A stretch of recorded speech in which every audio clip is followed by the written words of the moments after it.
আমরা এখন টানেলের শেষ প্রান্তে আছি, মানে এখন আমরা টানেল থেকে বের হয়ে কক্সবাজারের দিকে যাব আর কি।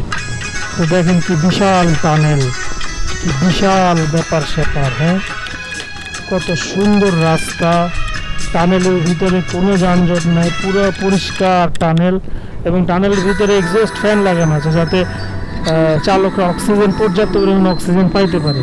এবং টানেলের বাইরের দৃশ্য, এটা কি সুন্দর দৃশ্য, মানে আমার চাই এখানে আমরা ঘুরে আসি, আর সাগরে যাওয়ার দরকার নেই। এত সুন্দর টানেলের চারপাশের দৃশ্য, এত সুন্দর। কিন্তু একটা সবচেয়ে আজীব ব্যাপার হলো আমরা নদীই দেখলাম না। টানেলের ভিতরে ঢুকলাম আর বেরোলাম, মানে উপর দিয়ে পানি, নিচ দিয়ে আমরা চলে যাচ্ছি, কি আজীব দৃশ্য। এরপর আমরা সমুদ্রে পৌঁছে গেলাম, সমুদ্রকে সারা দিন উপভোগ করলাম, এবং তারপর আবার আমাদের জার্নি শেষ করে বাসার দিকে রওনা হলাম। ধন্যবাদ আপনাদের সবাইকে।